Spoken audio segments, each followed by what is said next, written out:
Last week, a commander in Iran's Islamic Revolutionary Guard Corps made headlines around the world for boasting that Iran could wipe out Israel in less than 8 minutes. And remember, this is the same Iran that Secretary Kerry is promoting as open for business. Sadly, in the 4 months since the nuclear agreement with Iran was implemented, few things have surprised me.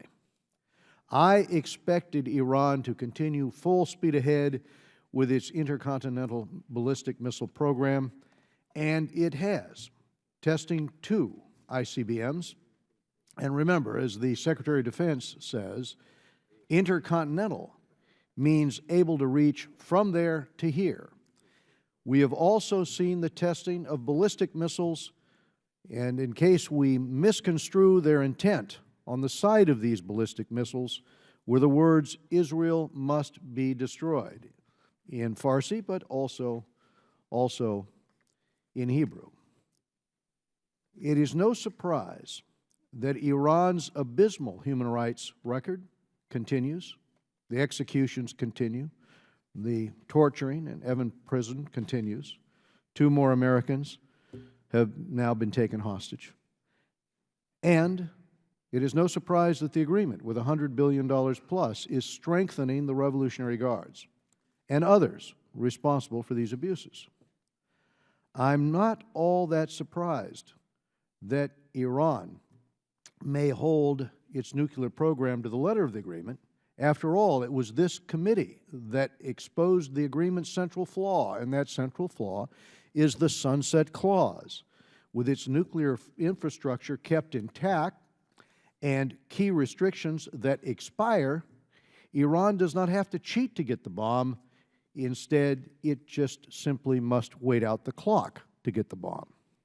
But what is astonishing, and that is the reason for this hearing, what is astonishing is the length the Obama administration has gone to accommodate Iran. It is bad enough that the administration essentially rewrote counterterrorism laws through executive action, or that it has hardly responded to Iran's missile tests. The administration told us that sanctions on Iran's terrorism, on their human rights, on their ballistic missiles would be fully enforced after the agreement.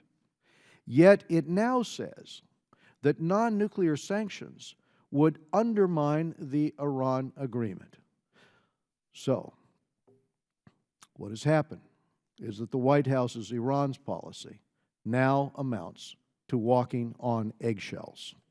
And in another odd twist, the Obama administration is going beyond the agreement to purchase material used in the production of nuclear weapons from Iran. As one prominent expert summed up, we shouldn't be paying them for something they shouldn't be producing in the first place. But the State Department has taken its advocacy for Tehran to a new and disturbing level by trying to persuade major non-U.S. banks that doing Iran-related business is not only permitted, but is actually encouraged. As one witness told the committee earlier this month, we are acting as the business development and trade promotion authority of the Islamic Republic of Iran. International businesses must deal with the reality of an Iran whose Islamic Revolutionary Guard Corps controls the broadest of sectors across the Iranian economy, not the administration's fantasy in which Iran's behavior can be ignored and investment can be pushed into the country. They hear the warnings of the Financial Action Task Force, which sets the global anti-money laundering standards. As Stuart Levy, the former Treasury official who was responsible, as we, in a bipartisan way, passed legislation over the years in this committee for sanctions on Iran, that former Treasury official in both administrations was responsible for much of the sanctions architecture that squeezed Iran. As he wrote in the Wall Street Journal, why is Washington pushing non-banks to do what is still illegal for American bankers to do? And I'll just add to that, what the International Financial Action Task Force says no banks should be doing. Last week, Secretary Kerry went so far as to say that European leaders are looking at ways to subsidize investments into Iran. Where does it stop? And Iran is still pushing for access to the U.S. dollar, the world's top currency. Given the administration's lack of any resolve to stand up to the Supreme Leader, we are right to pursue legislation to prevent that from happening.